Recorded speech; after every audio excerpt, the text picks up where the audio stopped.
It's our honor to introduce Major Yoni Zagdanski. Can't go through this whole resume, it's actually quite long, but he currently is a chaplain in the United States Army, which is obviously a unique thing for an Orthodox Jew to be doing. Excuse me? God bless America. God bless America. He has a tremendous list of decorations and awards he's received over his years in the Army, including a Bronze Star, among other things.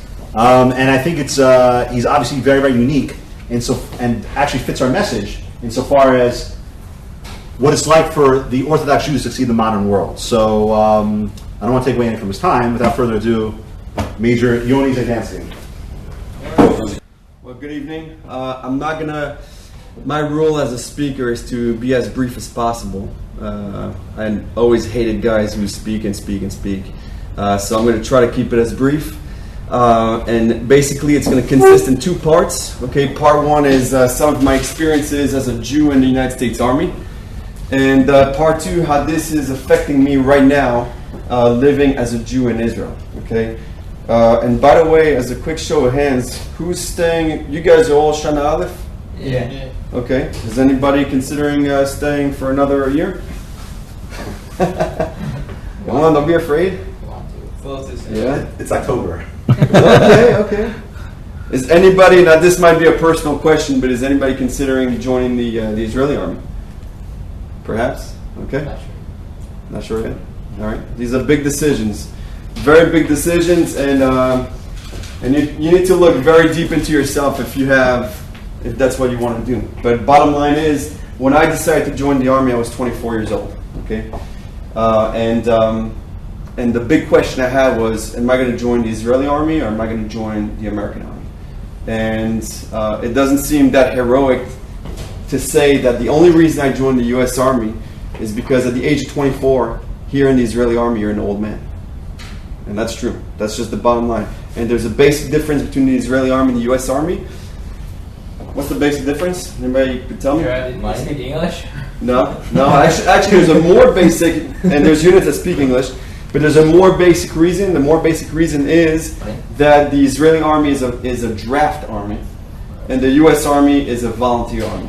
Okay, and that makes a huge difference. And one very, very important factor is your choice as a soldier to choose what you want to do in the army. Okay, I hope one day the Israeli army will be a volunteer army, just because the American army used to be a the American army used to be a draft army, and motivation was so low, and there were so many problems in the army that they decided, okay, now we want a group of highly motivated soldiers. Highly motivated. Now, can one motivated soldier, in your opinion, can one highly motivated, highly trained soldier take on 5 non-motivated soldiers?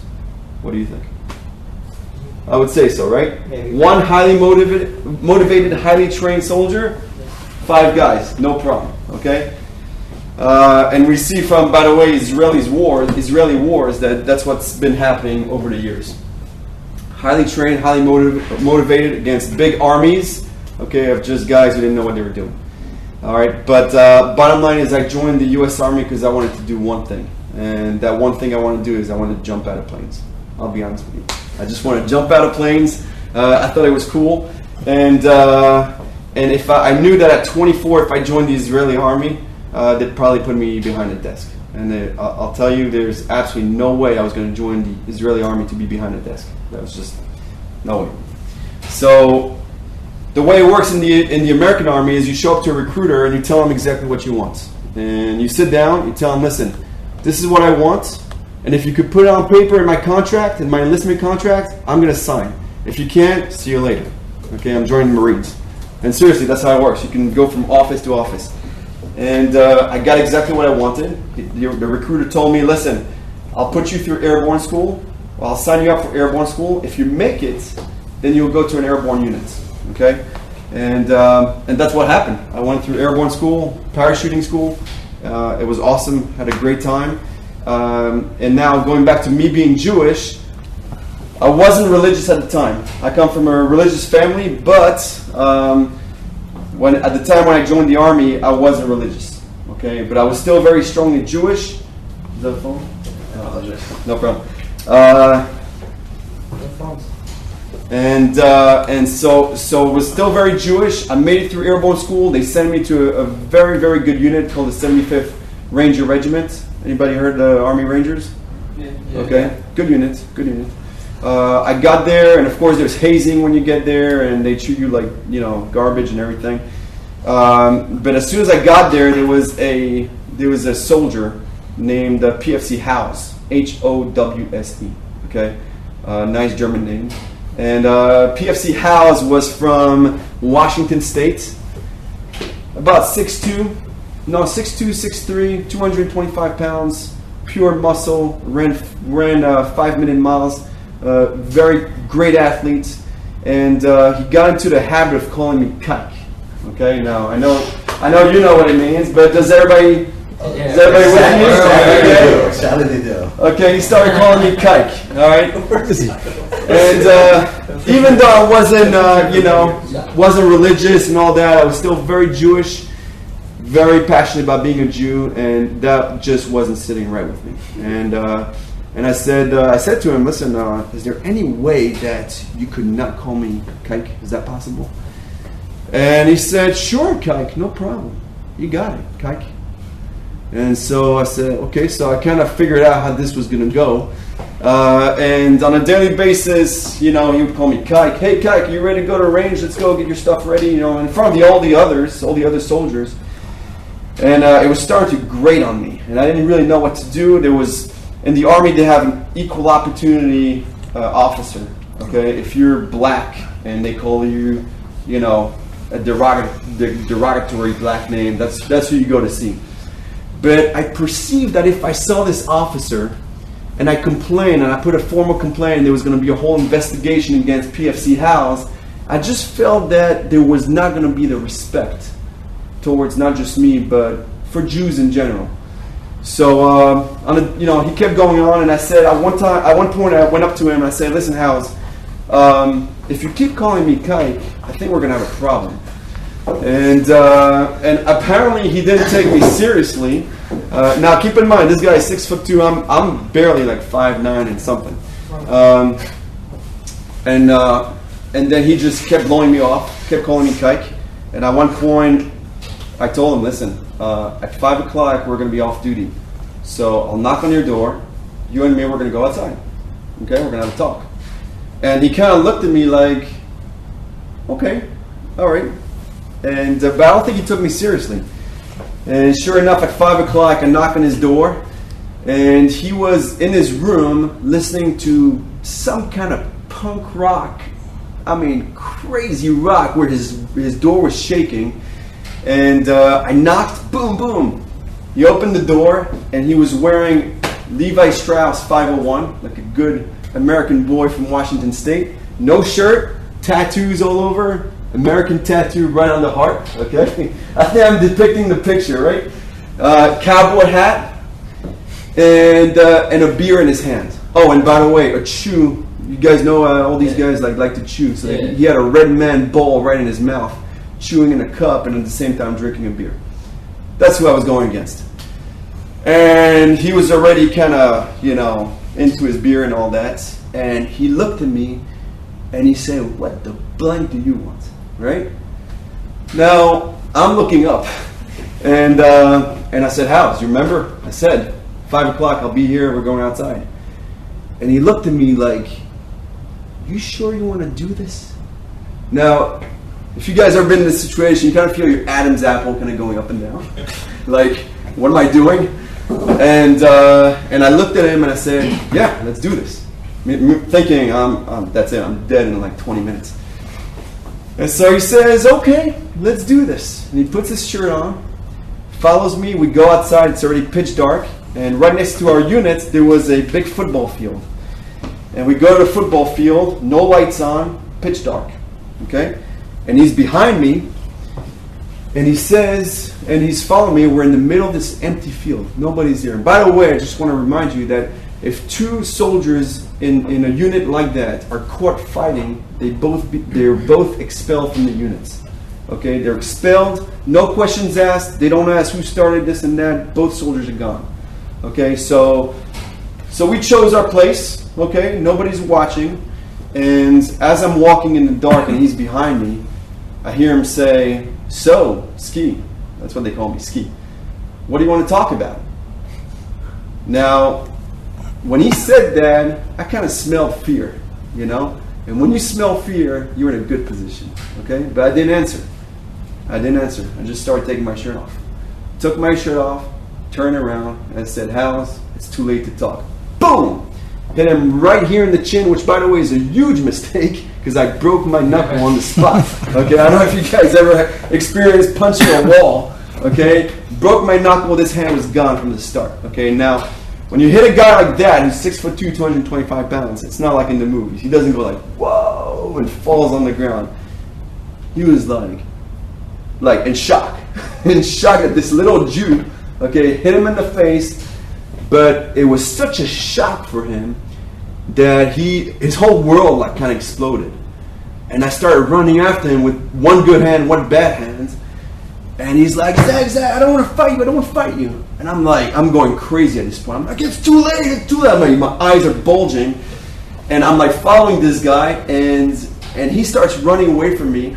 And remember, this guy can run, a mile in 5 minutes. And there's no way I was going to catch him. But as he was running away, I cursed at him, okay? I'm sorry, Rabbi. but I call him every female noun in the dictionary. And I don't think he appreciated that, but he had to. He escaped from the fight. And the next day, at formation, every morning at 600 is formation.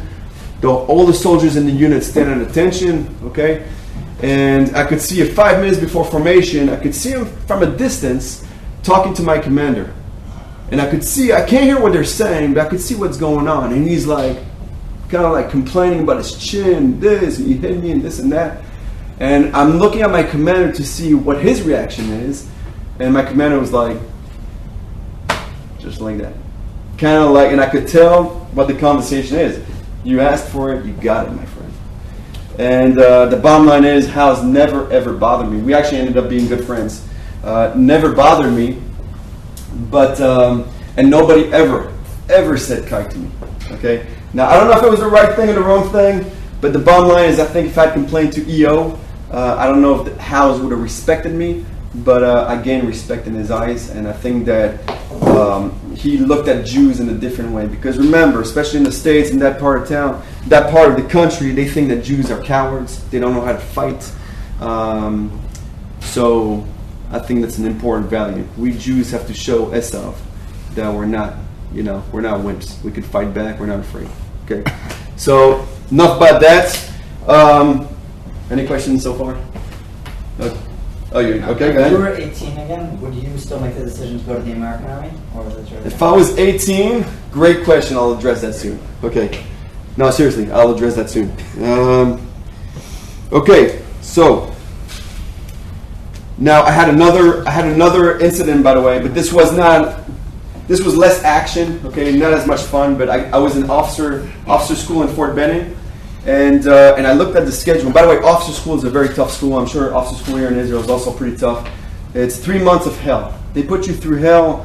You sleep, 3-4 hours a night. You're constantly training and this and that, and it's a long course, and you're looking forward to ending that course. And when you do end that course, it's a huge party, and that's it. You're on the way to become an officer of the United States Army. And I looked at the schedule, and the graduation date was right during Yom Kippur. So that was a problem.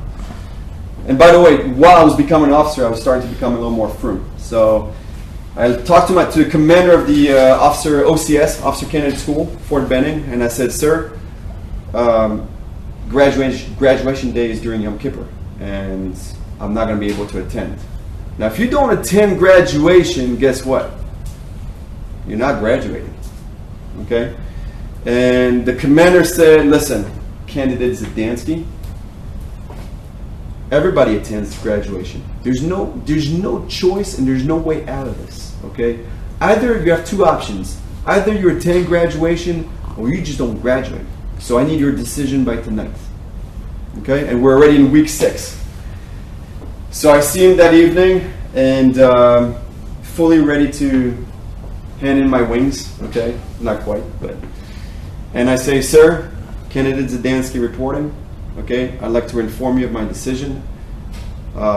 If I'm not able to graduate on a different day, I will not graduate. And he looked at me in the eye and he said, okay, I understand your decision. And I'm going to submit your decision to my commander, and tomorrow you'll have a final answer. And the following day, he took me out of ranks. He said, candidate Zagdanski, here's the deal. You're going to have to recycle with the next class, okay? And you'll be graduating with the following class. You understand? I'm like, yes, sir. Carry on. Good, sir. And that's it. So I graduated with the next class. And I believe that the reason he let me graduate, okay, as opposed to dropping me from the course, is because I looked at him straight in the eye and I said, this is where I stand, period.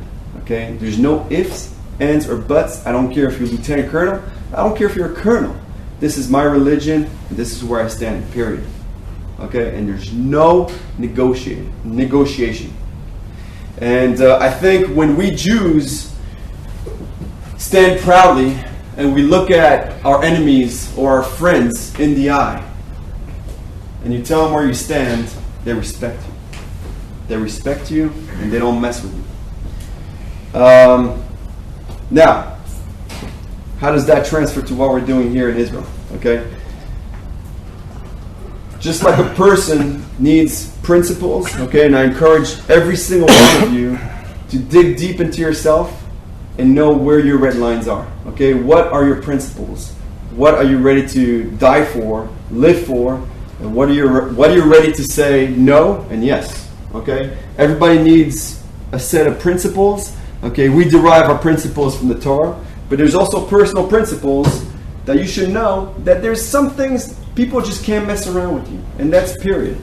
Okay? And just like a person needs principles, a nation needs principles too. Okay? A country needs principles. Can you all tell me what principles of a country, what do we call that? Here's, I think you know. You mean like chemical warfare, or? Close. No, but what I meant was a constitution. Okay? A constitution basically tells a country, all right, this is what we're doing, this is what we're not doing. Okay? Now, every congressman that's sitting in Congress right now, okay, there's not one single congressman that's going to say, you know what? I think we should give back Arizona to the American Indians. Okay? Or, you know, even better, I think we should give New Mexico back to Mexico. I mean, they had it. All right? There's not one single Congress, I don't care if they're the most left-wing Democrats they are. Okay? You know what they're doing right now in Congress? They're debating the budget. They're debating abortion. They're debating gay rights. Who knows? Okay? But they're not debating whether they're giving America back to anybody. Okay? And that's because they have a constitution, they stand by it. That's their red line. Okay? Israel, unfortunately, does not have a constitution. Okay? Which means that everything's up in the air. Okay? Everything's on the table, everything's negotiable. Alright? And that's a problem, my friends. That's a problem. Okay? This country is being pushed around by everyone. Just like a person without principles will get pushed around, everyone will push you around. Your friends, your enemies, okay? Because you're a pushover, bottom line. Okay? About 3 years ago, do you guys remember the Marmara incident? Yeah. Yeah? Yeah. Seriously? Yeah. Okay. David Cohen? Yeah. On camera. Good memory, huh? Okay, tell me in one word what that was all about. About. I don't know what you want. Okay, so you know what? Okay, let's do this. Turkey, okay, who used to be our friends, sent a boat, okay, against international law and against the legal sovereignty of Israel. Okay, they sent a boat full of Hamas, and not Hamas, let's say Hamas sympathizers. Okay, they approached Israel, all right, and they were told to stop, and they didn't stop. Okay, they were told to stop, they didn't stop, and the Israeli Navy SEALs got the order from the Prime Minister to intervene. Okay, and they did intervene. over their boat, and they descended on ropes with paintball guns. Okay. Now let me tell you something. If this had happened in the United States of America, all right, and if you had told a group of Navy SEALs, all right, guys, there's a boat coming into the United States, all right, illegally. We're going to stop this boat. So I want you guys to grab your weapons. No, hold on. Don't grab your weapons. Grab paintball guns.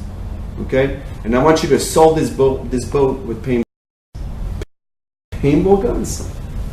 What are you talking about? The Coast Guard, you know what the Coast Guard would have done? They would have sent speedboats, okay, with 20 millimeter guns right in front of that boat and start shooting in the water. If the boat keeps on going, they would have shot right over the boat. And if it still didn't stop, they would have shot the boat and sunk it, okay? But we didn't actually do that. We went in with paintball guns, and they were attacked by a mob of fanatics, okay, stabbed, and all they had was paintball guns. Now, it's just a miracle that no one was killed.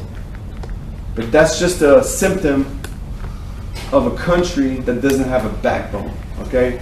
Now, we're working on a project, okay? Hopefully by next year I want to come back. I want to see all you guys here, by the way, okay? Because we're working on a project to enlist a lot of Zionist organizations here in here in Israel and in America, all right, to draft a constitution. Mount is ours. Okay, do you guys know that each one of you, right now, you're not allowed to go to the Temple Mount and daven. Okay, and if you do daven, what happens? Not that far. Not that far. Jail, exactly. You get arrested. Okay? Can any Arab go up there and daven? Of course, yes. They're allowed. We're not. Okay? Number one, Temple Mount is ours. Period. End of story. Number two, this land is our land, given by Hashem, okay, in accordance with the Torah. It's our land. There's no negotiation. Period. End of story. It's our land, guys. It's ours. Okay? We don't need to justify. We don't need to explain. We don't need to apologize. It's ours. Period. Okay? Now, that being said, I just want to finish with one thing.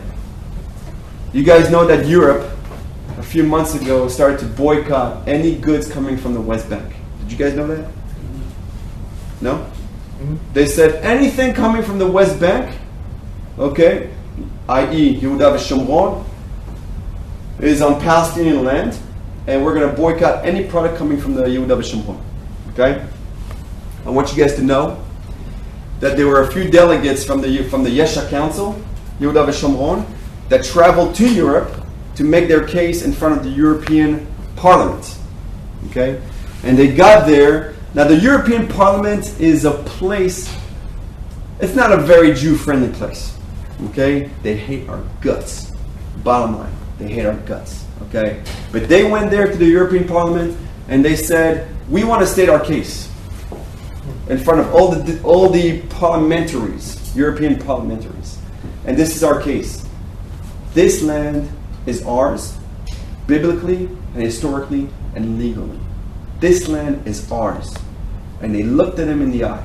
All these European parliamentarians who are so pro-Palestinians. And you know what happened? What happened? Did they get pelted with stones? Tomatoes? No, they got clapped. People were cheering for them. You know why? Because they stood their case, they weren't afraid, they stood up straight, looked them in the eye. And that's what they want to hear. That's what our friends and our enemies want to hear. They want to hear us, they want to see us strong. Okay? Now they're testing us. They're pushing us. Okay? But we got to stand strong as a country, just like you guys have to stand strong for yourselves. Alright? You guys with me? Yeah. Okay, I know it's late today, but okay. Now, that being said, what was your question? But you still join the American Army if you were 18.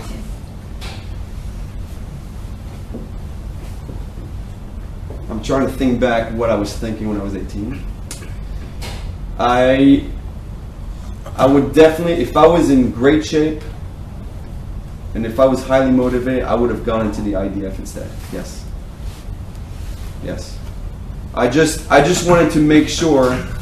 But to be honest, though, at 18 years old, I wasn't very confident. I was not a confident guy. I needed the army to give me that confidence. Okay. That's just I can't say that at 18 years old I was a confident guy. I don't think I had the confidence. Some guys at 18, you see them, you see Israelis, and you're like, okay, so you're going to the army. What do you want to be? I want to be Sayeret Matkal. Sayeret Matkal. You guys know that unit, right? The best unit in the army. Okay, they do operations in Syria. You don't even know what you're doing. Okay, toughest unit, probably best trained unit in the world. And they'll tell you, 18 years old, I'm going to Sayeret Matkal. And that's great. I'm not sure, I'm trying to be honest with you guys. Okay? I don't know if at 18 years old I had that confidence. But I'm doing better now. Oh, Hashem. Next question. Okay, go. Well, with your mindset right now, you for sure join the IDF. I'm 41, my friend. I'm saying, back when, if you had your mindset now, at the time that you joined the army. Absolutely. Absolutely. Yep. Although I want to, okay, wait, pause. Okay, I do want to say this. When we went into Baghdad, okay, because they sent our unit to Iraq right before the war in 2003, okay, against Saddam Hussein, all that stuff, okay, and we were briefed by a military lawyer the day before we breached the borders into Iraq. Okay, military lawyer, they're called Jack. And the lawyer said to us, guys, here's the rules of engagement. Okay? And so we're ready to hear all the rules and this and that. Nobody likes rules. Okay? Rules of engagement. When are you allowed to pull that trigger, aim center mass, and drop the target? Okay?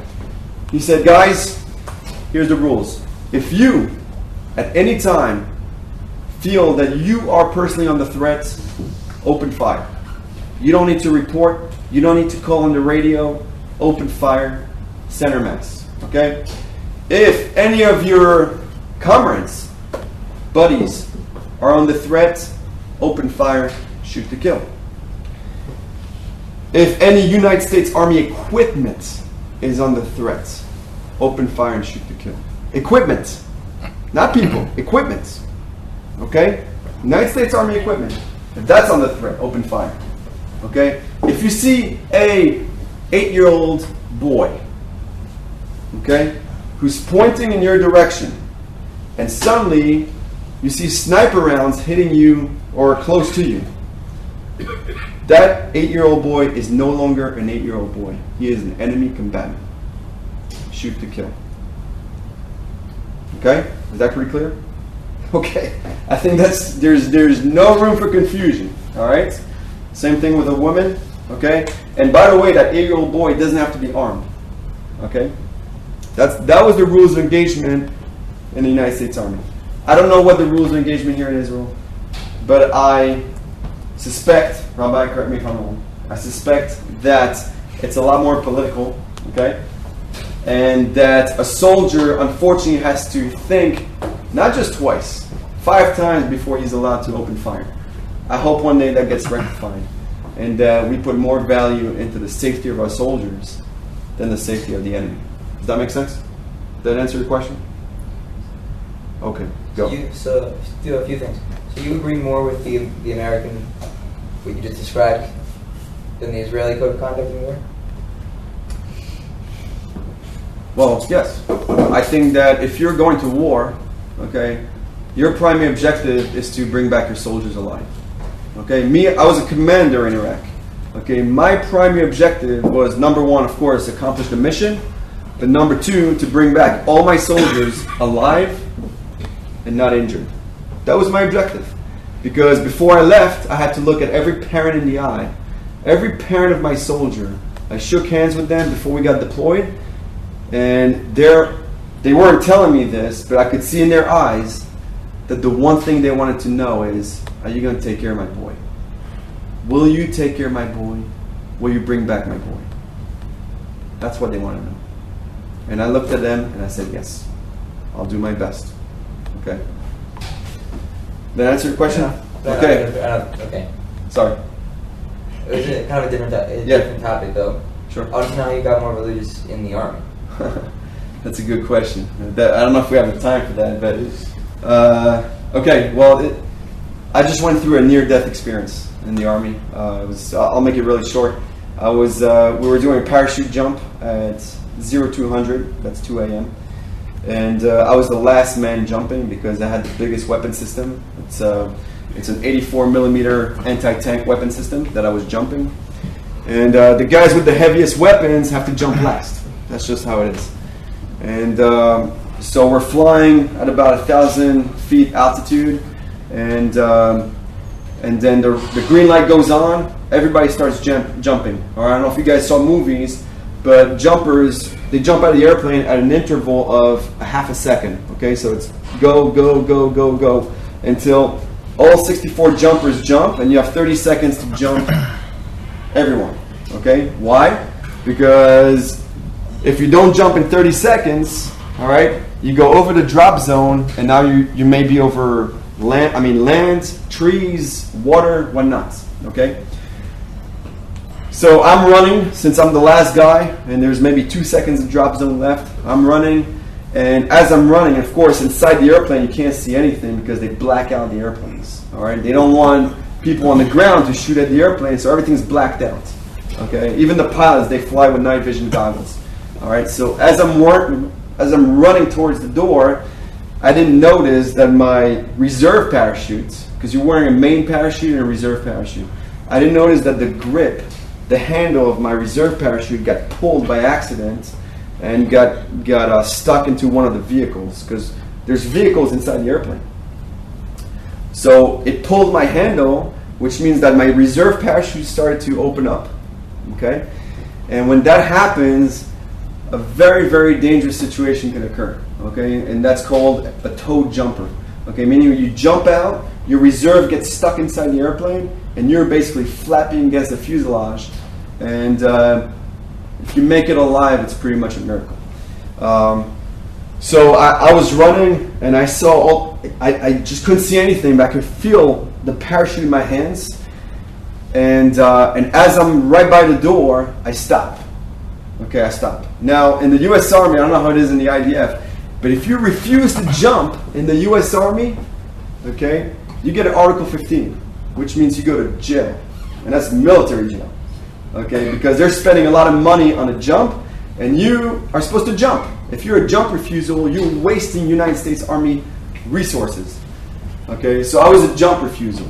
And the jump master, who's in charge of the whole jump, came up to me, and he went crazy. He grabbed me, and he was going to throw me out the door. And of course, every curse word you can think of, he's cursing at me, and he's grabbing me, and I'm like, I'm not going. And then he feels, he's like, what is this?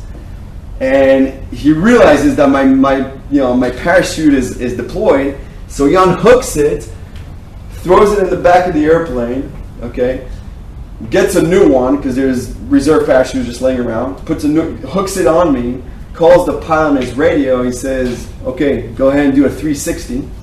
All right. By the way, I'm having a heart attack at this point. Do a 360, he's all cool and everything's good. Pilot does a 360, and he basically says, all right, go, get out of here. And I go out, check my parachute, everything is good. I float down to the ground.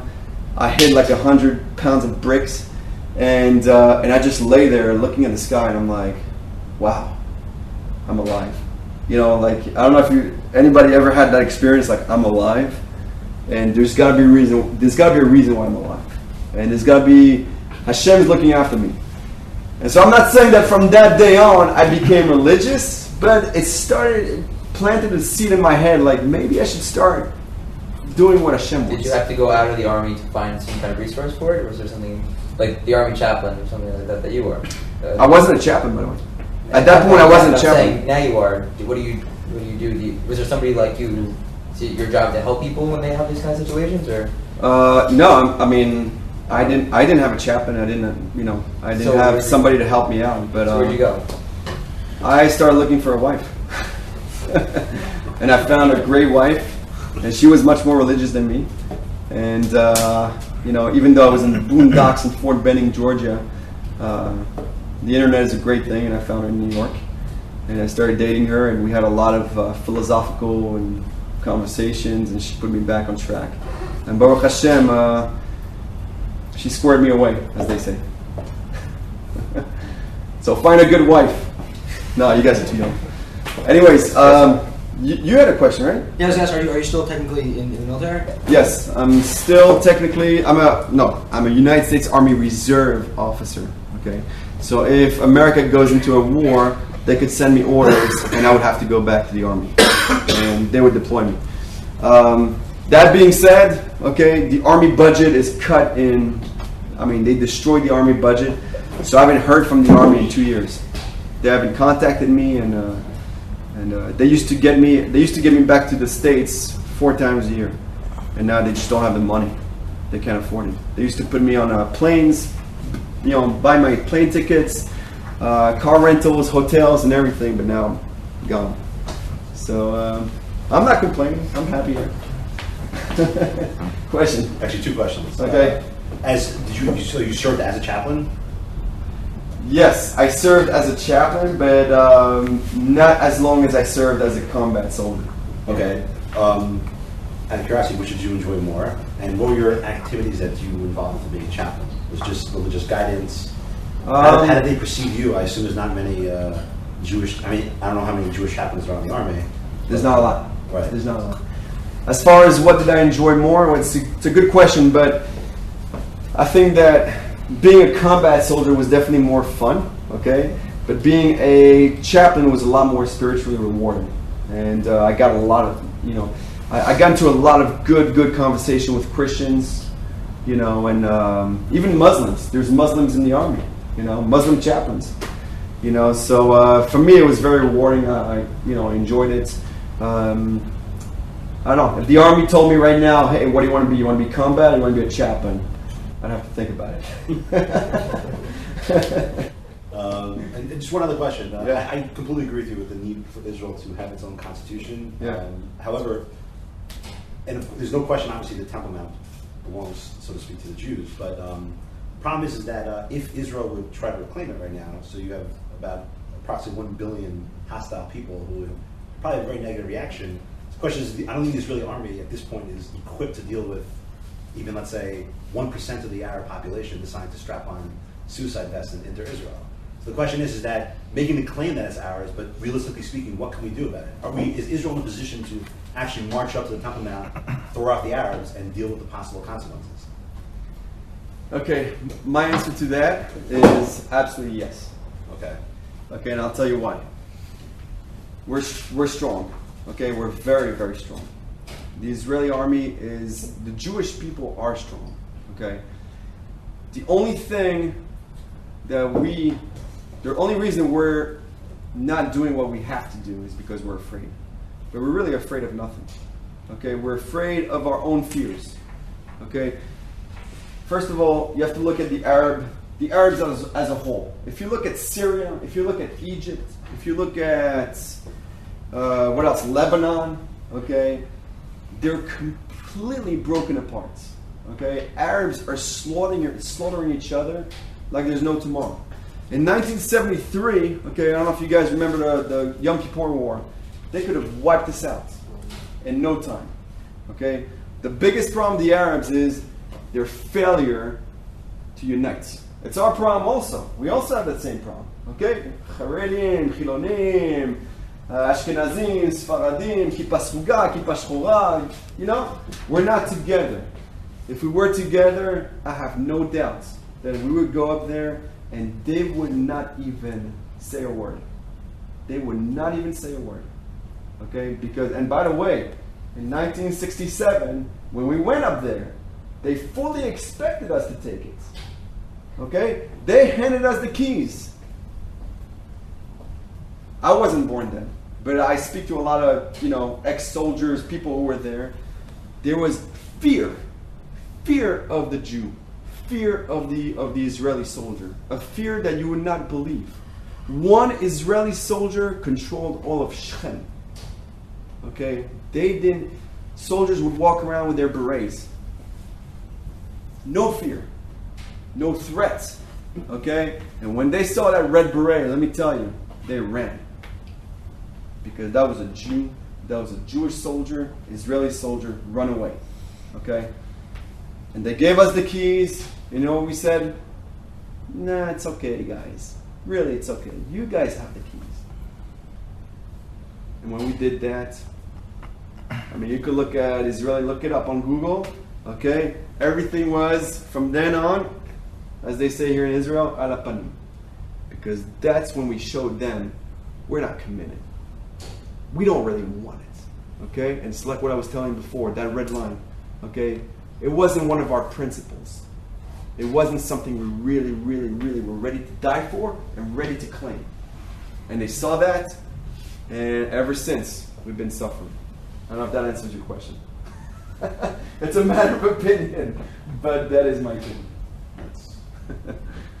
So, guys, I actually have to pick up my kids from Kung Fu, okay?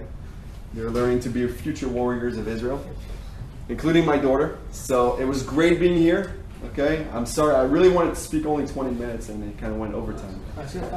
But I hope to come back. I will come back. I live in Hashmonaim. If you guys need a place for Shabbat, seriously, just let me know. You have my number. Absolutely. Okay. My wife makes a great cholent. Okay. I know you guys get great food here, but yeah. So Thank you very much. We'll wait for you. Yeah. Okay. That's it. Okay. Take care.